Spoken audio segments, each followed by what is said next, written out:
আসসালামু আলাইকুম। প্রিয় দর্শক, অন্য মঞ্চের আমাদের আজকের আলোচনায় আমন্ত্রিত অতিথি হিসেবে আছেন সাংবাদিক জনাব আমিন আল রশিদ। জনাব আমিন আল রশিদ, আপনাকে আমাদের অনুষ্ঠানে স্বাগত জানাচ্ছি। জি, কামাল ভাই, ধন্যবাদ আপনাকে। জনাব আমিন আল রশিদ, একটা জিনিস লক্ষ্য করেছেন যে আজকে তো আমাদের গতকালকে আর কি গতকালকে তো আমাদের একটা বড় ঘটনাই ঘটলো। সেটা হলো যে আমরা যার প্রত্যাশায় ছিলাম এত বছর ধরে, যে ভোটের মাধ্যমে একটা সরকার আমরা পাবো, সেই সরকারটা আমরা গতকালকে পেলাম। এবং সংসদ সদস্যরা শপথ নিলেন, মন্ত্রী পরিষদ গঠিত হলো, অনেক মন্ত্রীও হলেন, একে দায়িত্ব পেলেন না পেলেন সেটা নিয়ে সারাদিন লোকের আলোচনা করলো। নতুন মন্ত্রিসভাতে তরুণদের একটা প্রাধান্য অথবা নতুনদের একটা প্রাধান্য, এটাও লোক নিয়ে আলোচনা করলো। এগুলো সবই আলোচনার বিষয়। এখন ভালো মন্দ নিয়ে হয়তো আমরা পরবর্তীতে বুঝতে পারবো, কিন্তু যে জিনিসটা নিয়ে সবচেয়ে বেশি আমি রাজনৈতিক একটা জটিলতার দিকে যাচ্ছে বলে দেশ মনে করছি, সেটা হলো যে এই সংবিধান সংস্কার পরিষদের সদস্য হিসাবে বিএনপি এমপিরা, নির্বাচিত সংসদ সদস্যরা, ওনারা শপথ নিলেন না। এই ধরনের একটা শপথ দেওয়ার কথা ছিল যে তারা একই সঙ্গে দুটো শপথ নেবেন, একটা সংসদ সদস্য হিসেবে, একটা হলো সংবিধান সংস্কার পরিষদের সদস্য হিসাবে। কিন্তু ওনারা নিলেন না। না নেওয়ার ক্ষেত্রে ওনারা একটা যুক্তি দিলেন, সেই যুক্তিটা আপনি জানেন, ওটা নিয়ে আমি নতুন করে বলি না। আমার বক্তব্য হলো যে বিএনপির যে যুক্তিটা, সেটা আসলে কতটুকু গ্রহণযোগ্য, অথবা বিরোধীরা যে যুক্তিটা দিচ্ছে সেটা কতটুকু গ্রহণযোগ্য, এই দুটোর ফলাফলটা শেষ পর্যন্ত কি দাঁড়াবে? জি, কামাল ভাই, অনেক ধন্যবাদ। বিএনপির যুক্তিটার পক্ষে বিপক্ষে দুটি মতামত আছে। ধরেন, পক্ষে যদি আমি বলি যে হ্যাঁ, এটা লজিক্যাল যে সংবিধানে যে জিনিস নাই আপনি সেটা করতে পারেন না। অর্থাৎ আহ, একটা কাঠামো বা একটা প্রতিষ্ঠান যদি না থাকে তাহলে আপনি তার এগেনস্টে শপথ নিতে পারেন না। সংসদ আছে বলেই সংসদ সদস্যরা শপথ নেন। সংবিধান সংস্কার পরিষদ আপনি গঠন করেন নাই। তো যেই কাঠামোটা, যেই প্রতিষ্ঠানটা আপনি তৈরি করেন নাই, সংবিধান সংস্কার পরিষদ, এবং জুলাই সনদেও যে জিনিসটা বলা নাই যে সংবিধান সংস্কার পরিষদ আগে গঠন করা হবে কিনা, কোন প্রক্রিয়ায় গঠন করা হবে, বলা হয়েছে শপথ নেবে। তো বাতাসের উপরে শপথ হয় কিনা, এটা হলো বিএনপির যুক্তি। যে যেহেতু সংবিধান সংস্কার পরিষদ বলে প্রতিষ্ঠানটি রেডি নয়, তৈরি নয়, তাহলে তারা শপথ নেবেন কিসের উপরে? এক। দ্বিতীয়ত, সংবিধানের 153টা আমাদের অনুচ্ছেদ, তার শেষ দিকে আপনি দেখবেন তফসিলে কে কাকে শপথ পড়াবেন তার একদম পরিষ্কার বর্ণনা আছে। যেমন রাষ্ট্রপতিকে কে শপথ পড়াবেন, প্রধানমন্ত্রীকে কে শপথ পড়াবেন, এমপিদের কে শপথ পড়াবেন, সব আছে। কিন্তু সংবিধান সংস্কার পরিষদ বলে কোনো বিধান সংবিধানে যেহেতু নাই, অতএব তাদেরকে কে শপথ পড়াবেন এটাও সংবিধানে নাই। না থাকার কারণে আজকেই যে ঘটনা, মানে গতকালকেই যে ঘটনাটা ঘটলো, সালাউদ্দিন আহমদ তিনি ব্যাখ্যা দিলেন যে যেহেতু সংবিধানে বিষয়টা নাই, অতএব আমরা সংবিধান সংস্কার পরিষদের সদস্য হিসেবে শপথ নিতে পারি না, কারণ জনগণ তাদেরকে নির্বাচিত করেছে এমপি হিসেবে। ফাইন, এটা তার যুক্তি। আমার তাদের কাছে প্রশ্ন হলো, এই যুক্তিটা নতুন তো না। এই যে সংবিধানে জুলাই সনদ, যু- আহ, সংবিধানে যে সংবিধান সংস্কার পরিষদের বিধানটা নাই, এইটা তো ওনারা জানতে। তাহলে এই যখন ঐকমত্য কমিশনের বৈঠক হয়, যখন জুলাই সনদের প্রত্যেকটা দফা, প্রত্যেকটা প্রস্তাব লেখা হয়, যখন গণভোটের সিদ্ধান্তটা হলো, এবং গণভোটে কি কি প্রশ্নে গণভোট হবে সমস্ত আলোচনা যখন চলছিল, এই প্রশ্নটা জনাব সালাউদ্দিন আহমদ কিংবা বিএনপি তখন কেন সামনে আনলো না? ভোটের পরে যেই দিন সংবিধান সংস্কার পরিষদের সদস্যরা শপথ নেবেন বলে নির্ধারিত, ওই দিন সকালবেলা কেন এই প্রশ্ন উত্থাপন করতে হলো? তার মানে তারা জানতেন যে এরকম একটা জটিলতা তৈরি হবে। তার মানে তারা সচেতন ভাবেই এই জটিলতাটা আসলে উত্থাপন করলেন। মানে এইটা তো সাংবিধানিক প্রশ্ন। কিন্তু আমার কথা হলো, এই সাংবিধানিক প্রশ্নটা তারা কেন এতদিন তুললেন না? এক। নাম্বার দুই, জনাব সালাউদ্দিন আহমদ যেরকম বলছেন সংবিধানে নাই, সংবিধানে তো অনেক কিছুই নাই। অন্তর্বর্তী সরকারের বিধানটাও তো সংবিধানে ছিল না বা এখনো নাই। তো অন্তর্বর্তী সরকার কি করে 1.5 বছর সরকার চালালো, দেশ চালালো? এটা তো চালিয়েছে সংবিধানের যে 106 অনুচ্ছেদ, যেখানে বলা আছে যে যদি রাষ্ট্র কোনো বড় ধরনের জটিলতার মুখে পড়ে, সাংবিধানিক প্রশ্ন উত্থাপিত হয়, রাষ্ট্রপতি তখন সুপ্রিম কোর্টের মতামত চাইতে পারবেন। সুপ্রিম কোর্ট তখন স্বীয় অভিমত ব্যক্ত করতে পারবেন সমস্যা সমাধানের জন্য। তো সুপ্রিম কোর্টের মতামত নিয়ে যদি আপনি এই অন্তর্বর্তী সরকার গঠন করতে পারেন, তাহলে এখন এই যে জটিলতাটা তৈরি হলো, এই একইভাবে যেতে পারতো। গণভোটের বিধান তো সংবিধানে নাই, তাহলে গণভোট হলো কি করে? ফলে সংবিধানে না থাকলেই কোনো কিছু করা যায় না তা তো না। যদি সংবিধানে নাই, এই যুক্তিতে আপনি যদি বলেন যে অন্তর্বর্তী সরকার অবৈধ, তাহলে যে নির্বাচনটা তার অধীনে হয়েছে সেটাও তো অবৈধ। এবং দেখেন মজার ব্যাপার, আজকে মানে গতকালকেই, মানে বারবার আমি আজকে বলছি, গতকালকেই এই যে এমপি এর শপথ নিলেন, ওই দিনই এই গণভোটের বৈধতা চ্যালেঞ্জ করে রিট হলো এবং ফলাফল স্থগিত চাওয়া হলো। এবং আমরা কিন্তু এটা মানে ধারণা করছিলাম যে যদি বিএনপি মানে সংখ্যাগরিষ্ঠ আসনে জয়ী হয়, যেহেতু গণভোটের প্রশ্নে তারা ক্রিটিক্যাল, জুলাই সনদের প্রশ্নে তারা যেহেতু ক্রিটিক্যাল, জুলাই সনদ যখন গঠিত হচ্ছিল, জুলাই সনদ যখন তৈরি হচ্ছিল ঐকমত্য কমিশনের, তখন তারা প্রচুর নোট অফ ডিসেন্ট দিয়েছে। এই সব কারণে হয়তোবা পুরো সংস্কার প্রক্রিয়াটাকে তারা তাদের মতো করে বিবেচনা করবার জন্য হয়তো গণভোটের বৈধতাও প্রশ্নবিদ্ধ হতে পারে, তাই কিন্তু হয়েছে। তার মানে হলো বিএনপি সংস্কারটা চায় তাদের মতো করে, অর্থাৎ জুলাই আচ্ছা, সনদে তারা বলেন, একটা কথা বলেন, এই আপনার কি মনে হয় নাই যে শুরু থেকেই বিএনপি এই গণভোটটা চাচ্ছে না? এটা তো পরিষ্কার, গণভোট বিএনপি চাচ্ছে না, এটা তো পরিষ্কার ছিল। এবং গণভোটে হ্যাঁ না এর প্রশ্নে বিএনপি একদম শেষ দিকে, ভোটের প্রচার শেষ হবার আগ মুহূর্তে দলের চেয়ারম্যান তারেক রহমান বলেছেন আপনারা হ্যাঁ দেবেন। কিন্তু আমরা এও দেখেছি যে বিএনপির একজন সিনিয়র নেতা তার নির্বাচনী এলাকায় গিয়ে প্রকাশ্যে না ভোট দিতেও বলেছেন, এবং ভেতরে ভেতরে বিএনপি না ভোটের ক্যাম্পেইন করেছে, এরকমটাও শোনা যায়। এখন বিএনপির স্ট্যান্ড তো পরিষ্কার যে গণভোট আপনি যেই প্রশ্নে নিচ্ছেন, যে জুলাই সনদের প্রশ্নে, সেই জুলাই সনদে যে জাতীয় ঐক্যমত্য গঠিত হয় নাই। যে জাতীয় ঐক্যমত্য কমিশন গঠন করা হয়েছিল, তারা যখন এই জুলাই সনদ নিয়ে মাসের পর মাস বৈঠক করলো, সেখানে তো কোনো ঐক্যমত্য হয় নাই। এবং এই যে ঐক্যমত্য কমিশন রাজনৈতিক ঐক্যমত্য স্থাপনে ব্যর্থ হয়েছে তো। এবং যেই জুলাই সনদ ডকুমেন্টটা তৈরি হলো, প্রথমে এটা আপনি জানেন 84টা প্রস্তাব ছিল। সেই 84টা প্রস্তাবের অনেকগুলো জায়গায় বিএনপির স্ট্রং ভিন্নমত ছিল। যেমন ধরেন উচ্চকক্ষ, যেটা গঠিত হবে কিনা তা নিয়ে এখন নতুন আলোচনা শুরু হবে। এই উচ্চকক্ষের ব্যাপারে বিএনপি কিন্তু বলেছে, ইভেন তারা তাদের যে নির্বাচনী ইশতেহারে উচ্চকক্ষ থাকবে বলেছে, কিন্তু জুলাই সনদে যেভাবে উচ্চকক্ষের কথা বলা হয়েছে, বিএনপির ইশতেহারে কিন্তু সেভাবে উচ্চকক্ষ নাই। তার মানে বিএনপি সংস্কারটা চায় তার মতো করে। জুলাই সনদে যখন এই প্রস্তাবগুলো লিখিত হয় ড্রাফট আকারে, সেইখানে বিএনপি স্ট্রংলি ডিফার করেছিল যেসব পয়েন্টে, পরবর্তীতে দেখা গেল ঐকমত্য কমিশন বিএনপির সমস্ত নোট অফ ডিসেন্ট বাদ দিয়ে তারা একটা চূড়ান্ত ডকুমেন্ট তৈরি করলো এবং সরকারকে পেশ করলো যে এইটা এখন অনুমোদন করেন বা এইটা অনুমোদনের জন্য গণভোটে দেন। তখন আপনার মনে থাকবে মির্জা ফখরুল ইসলাম আলমগীর বলেছিলেন এটা প্রতারণা করা হয়েছে তাদের সঙ্গে। তার মানে যেই ডকুমেন্টের উপরে গণভোট হলো জুলাই সনদ, সেই সনদের তৈরির প্রক্রিয়াটাই তো মানে ঐকমত্যের ভিত্তিতে হয় না। বিএনপি এই মুহূর্তে বাংলাদেশের সবচেয়ে বড় এবং সবচেয়ে গুরুত্বপূর্ণ রাজনৈতিক দল। তো সেই দলটি স্ট্রংলি অবজেকশন জানাচ্ছে যেই পয়েন্টস গুলো, আপনি সেগুলো বাদ দিয়ে আপনি যখন ডকুমেন্টটা প্রস্তুত করে ফাইনাল করে দেন, জামায়াত এবং এনসিপি যেরকম বলেছে সেরকম, তখন বিএনপি তো সেই জুলাই সনদের ব্যাপারে ক্রিটিক্যাল থাকবে, এটা স্বাভাবিক। কিন্তু আমার প্রশ্ন কিন্তু হলো যে এই এই জি, প্রশ্ন আপনার প্রশ্ন আছে, আমার একটা প্রশ্ন আপনি বলেন। তাহলে আপনি আমাকে বলেন, তাহলে শেষ দিকে আমরা দেখলাম যে বিএনপির চেয়ারম্যান তারেক রহমান উনি একটা জনসভায় কেন সরাসরি হা ভোট দিতে বললেন? এটা এটা কি ওনাদের উনি কি রাজনৈতিক, ব্ল্যাকমেলের শিকার, নাকি কি ব্ল্যাকমেল করে এটা আদায় করে নেওয়া হয়েছে নাকি? আমার সেটা মনে হয় না। আমার মনে হয় এটা রাজনৈতিক কৌশল। কারণ যখন বিএনপি শুরু থেকেই আপনি খেয়াল করবেন, বিএনপির বিরুদ্ধে একটা অভিযোগ আসছিল যে বিএনপি সংস্কার বিরোধী। কারণ জুলাই সনদের অনেকগুলো পয়েন্টে যখন সালাউদ্দিন আহমদ বারবার যুক্তি দিচ্ছিলেন, তখন এনসিপি এবং জামাতের তরফে বলা হচ্ছিল যে বিএনপি সংস্কারটা ঝুলিয়ে দিতে চায় এবং বিএনপি সংস্কার চায় না, এবং বিএনপিকে ফ্যাসিস্টের দোষর এরকমও তো বলা হয়েছে। এবং ভোটের দিন দুপুর বেলা জামাতের আমির সাংবাদিকদের বললেন যে সারা দেশ থেকে যেভাবে আমরা খবর পাচ্ছি তাতে মানুষ ফ্যাসিবাদের দোসরদের ওয়েলকাম করবে না। উনি একদম স্টেট বিএনপি ইঙ্গিত করে ফ্যাসিবাদের দোসর বলেছেন। তার মানে শুরু থেকেই আমরা দেখছি যে এক পক্ষে বিএনপি, অন্যদিকে সরকার এবং অন্যান্য দল, বিশেষ করে জামায়াত এনসিপি দুটি পক্ষ হয়ে গেল। তাহলে যখন এই পুরো প্রসেসটা চলে এবং ফলে বিএনপিকে বারবার সংস্কার বিরোধী হিসেবে প্রমাণের একটা চেষ্টা ছিল, যেই কারণে আমার মনে হয় ভোটটা যাতে শান্তিপূর্ণভাবে হয়, বিএনপিকে যাতে সংস্কার বিরোধী হিসেবে চিহ্নিত করা না যায়, সেই কারণে কৌশল হিসেবে আমার মনে হয় যে তারেক রহমান হ্যাঁ ভোটের পক্ষে বলেছেন। কিন্তু তাদের মধ্যে এই সিদ্ধান্তটা হয়তো ছিল যে যদি তারা সংখ্যাগরিষ্ঠ আসনে জয়ী হয়, তখন তারা তাদের মতো ডিল করবে। কিন্তু আমি একটা জিনিস বুঝি না, যে ধরেন জুলাই সনদে কিন্তু পরিষ্কার বলা আছে যে এই সনদে উত্থাপিত 48টি প্রস্তাব, মানে প্রথমে 84টি ছিল, পরে এটা চূড়ান্ত হলো 48টা। এই 48টা প্রস্তাব সংবিধান সংস্কার পরিষদ উত্থাপিত হবে, সংখ্যাগরিষ্ঠ সদস্যরা যে ভোট দেবেন, যে মতামত দেবেন, তার উপরে সিদ্ধান্ত গৃহীত হবে। বিএনপির তো 2/3 সদস্য আছে। তো জুলাই সনদের 48টা পয়েন্ট বা প্রস্তাব যদি এই পরিষদে ওঠে, তারা যেটা বলবে সেটাই তো হবে।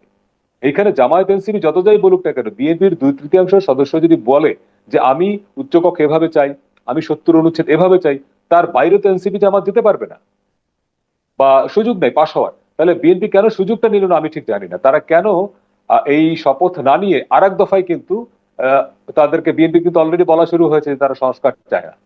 তো আমি ঠিক জানি না বিএনপি এখানে তাদের কৌশলটা কি, তারা কি সাংবিধানিক প্রশ্নের জটিলতা এড়ানোর জন্য এই শপথটা নিল না, নাকি সত্যি সত্যি তারা মনে আচ্ছা, করে যে একটা যেহেতু। জিনিস, আমি না জি, এই জিনিসটা এখনো ক্লিয়ার না আমার কাছে, এটা কনফিউজিং মনে হয়। আমার কাছে না হচ্ছে পুরো পুরো প্রজেক্টটাই আমার কাছে মনে হয় এটা কনফিউজিং ব্যাপার।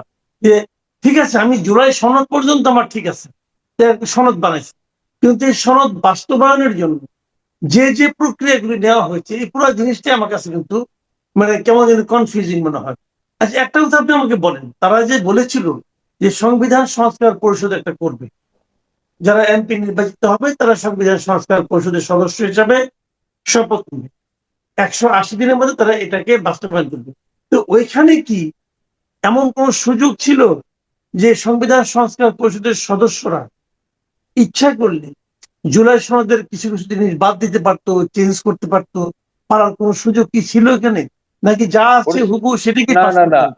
না না না না না, কামাল ভাই খুব পরিষ্কার করে বলা আছে, জুলাই সনদ আদেশ বাস্তবায়নে বলা আছে যে এই জুলাই সনদের প্রস্তাবগুলো সংখ্যাগরিষ্ঠ সদস্যদের ভোটে সিদ্ধান্ত হবে। মনে করেন যে প্রথম এক নম্বরে আছে কি রাষ্ট্রভাষা, তাহলে বাংলাদেশের রাষ্ট্রভাষা বাংলা। এখন এইটা নিয়ে ভোটে দিলেন আপনি 48টা, আমার যেটা ধারণা, আমি যতটুকু সংবিধান বুঝি অল্প বিস্তর, যে 48টা প্রস্তাবকে আইন সাধারণ বিল যেভাবে উত্থাপিত হয় 48টা প্রস্তাব তুলতে হবে মানে পরিষদে। মনে করেন 1 নম্বর প্রস্তাব তুললো রাষ্ট্রভাষা, এর উপর ভোট হলো। এখন ভোটে সংখ্যাগরিষ্ঠ সদস্য, মনে করেন সংবিধান সংস্কারের ক্ষেত্রে যেটা হয় যে একটা দাড়ি কমাও সংশোধন করতে গেলে আপনার সংসদের ধরো 300 এমপির সংখ্যাগরিষ্ঠ সদস্যের মতামত লাগে, 350। কিন্তু জুলাই সনদে যেটা সহজ করা হয়েছে, এখানে 2/3 সদস্যের মতামত লাগবে না, অধিবেশন কক্ষে উপস্থিত মেজরিটি যদি হ্যাঁ বলে। এখন মনে করেন রাষ্ট্রভাষার প্রশ্নে স্পিকার ভোটে দিলেন, মেজরিটি সদস্য বললেন যে হ্যাঁ বাংলাদেশের রাষ্ট্রভাষা বাংলা, অন্যান্য ব্লা ব্লা। এরপর 70 অনুচ্ছেদের ব্যাপারে বা উচ্চকক্ষ প্রস্তাব আসলো, উচ্চকক্ষের ব্যাপারে জুলাই সনদে যেরকম বলা হয়েছে স্পিকার ভোটে দিলেন, বিএনপি বললো যে আমরা এটা মানি না। তাহলে 2/3 সদস্য যদি যেই যেই প্রস্তাবে না বলবে সেটা বাতিল হয়ে যাবে, এবং 2/3 সদস্য যেই যেই না, প্রস্তাবে এখন হ্যাঁ একটা বলবে কথা সেটা বলেন না, পাশ হবে। না জি, এখানে আমার একটা দ্বিধা আছে।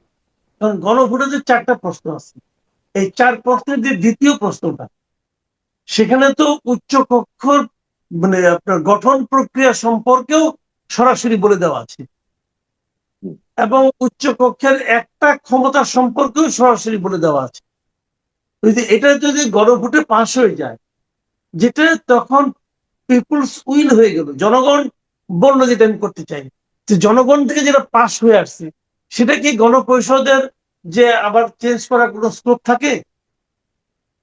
না কমল ভাই, সংবিধান যেই প্রস্তাব, যেই বিধান, যেই বিষয়টা আপনি পার্লামেন্টে দেওয়ার প্রশ্ন, সেটা আগে পার্লামেন্ট হয়ে তারপর গণভোটে যেতে হয়। আমাদের যে এবার যে বাংলাদেশের সবচেয়ে বড় যে জটিলতা তৈরি করে রেখেছে সরকার, বিগত সরকার, যে তারা আগে গণভোটটা করেছে। তারা কেন আগে গণভোট করেছে? তাদের মধ্যে এই ভয়টা ছিল যদি বিএনপি সরকার গঠন করে ক্ষমতায় যায় তাহলে তারা জুলাই সনদের প্রশ্নটা এড়িয়ে যাবে।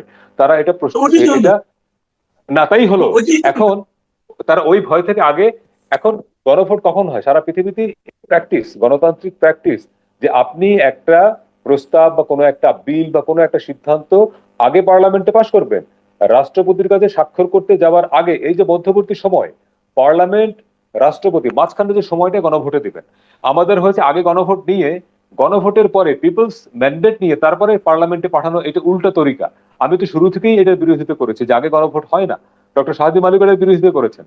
কিন্তু তারপরে আমি যেটা মনে করি, যেহেতু এটা হয়ে গেছে রাজনৈতিক ঐকমত্যের ভিত্তিতে তো গণভোট হয়েছে, বিএনপি তো একবার বলে নাই গণভোট চাই না, পরিষ্কার করে তো বলে নাই।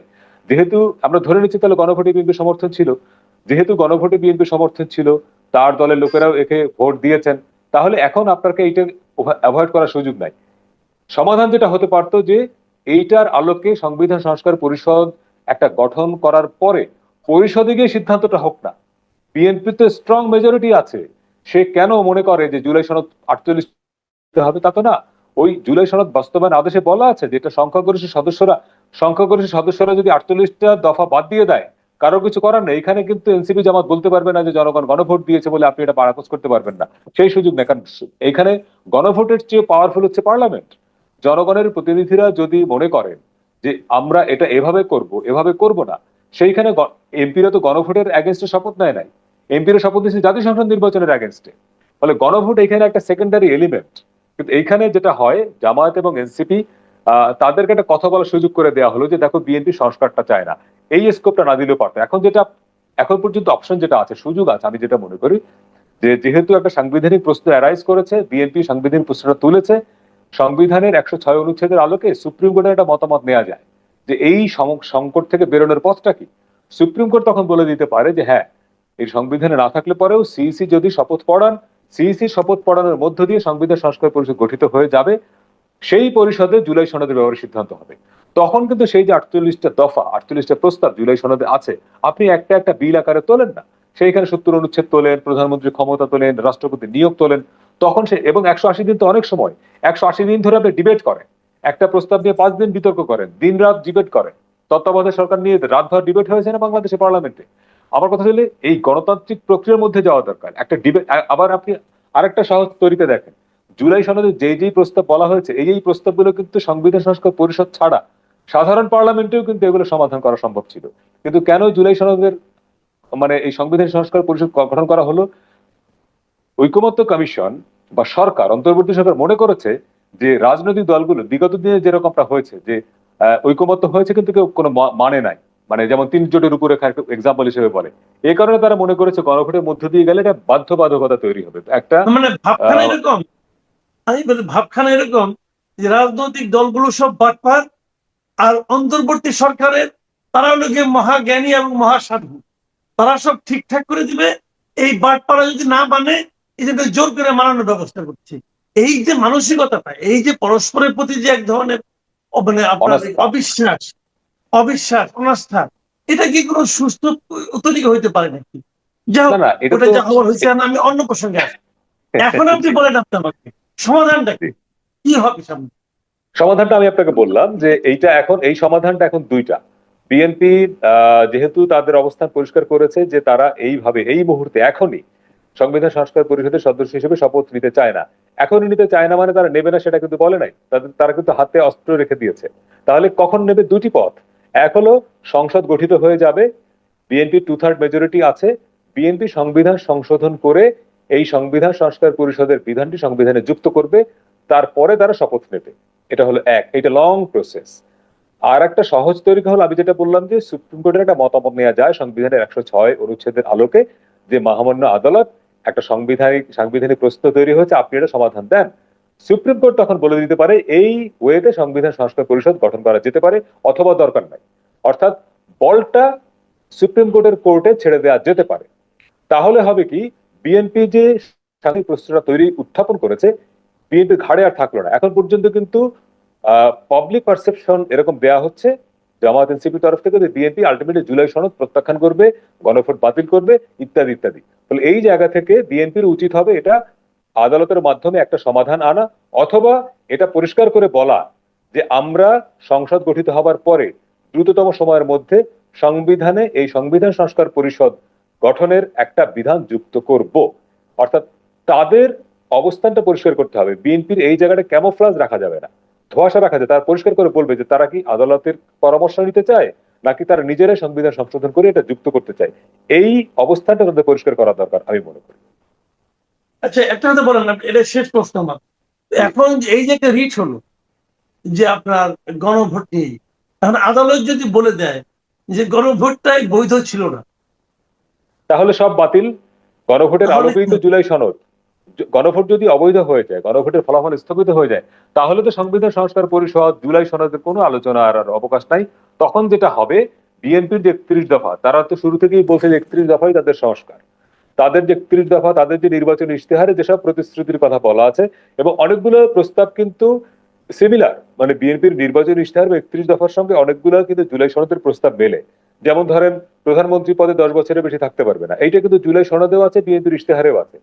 উচ্চকক্ষের কথা জুলাই সনদেও আছে, বিএনপির ইশতেহারেও আছে। বিরোধী দল থেকে ডেপুটি স্পিকারের কথাটা বিএনপিও সম্ভবত ইশতেহারে না থাকলে 31 দফায় ছিল কিনা আমার ঠিক মনে নেই। তার মানে অনেকগুলো প্রস্তাব কিন্তু সিমিলার। তার মানে যদি জুলাই সনদ বা গণভোট যদি অনিশ্চিত হয়ে যায় তারপরে সংস্কার হবে না, সেটা মনে করবার কোনো কারণ নাই। বিএনপি যদি মনে করে, যেহেতু তার 2/3 মেজরিটি আছে, এই মেজর সংস্কারগুলো সে কিন্তু করতে পারে। এবং আপনার মনে রাখতে হবে যে সংস্কার একটা লাগবেই, সংবিধানে একটা বড় সংস্কার লাগবে।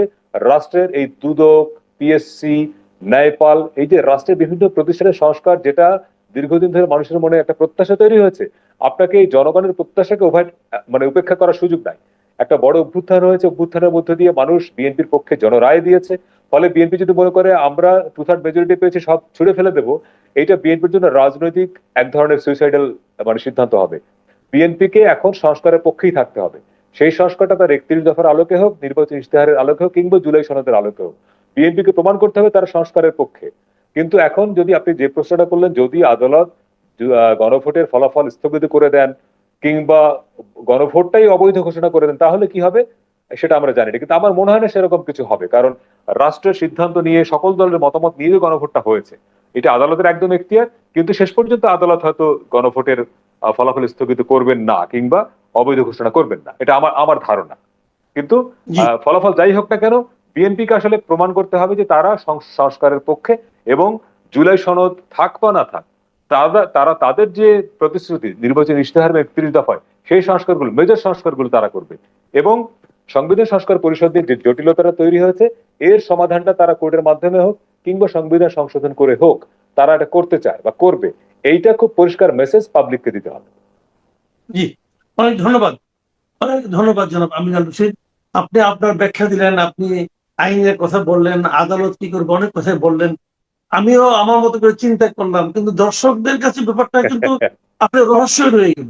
কারণ এই না, বিষয়টা যেটা ছিল আগে আইনি ব্যাপার, সেটা এখন মনে হয় রাজনীতির মাঠে চলে যাবে আমার ধারণা। যে আর যদি রাইট। সে রাজনীতির মাঠে চলে যায়, তাহলে কিন্তু একে অপরের বিরুদ্ধে নানা ধরনের বিষোদ্গার, নানা ধরনের স্লোগান হয়তো আমাদের আগামী দিনগুলোতে শুনতে হতে পারে, যেটা নাকি আসলে এই মুহূর্তে আমাদের জন্য খুব একটা সুখকর হয়তো হবে না।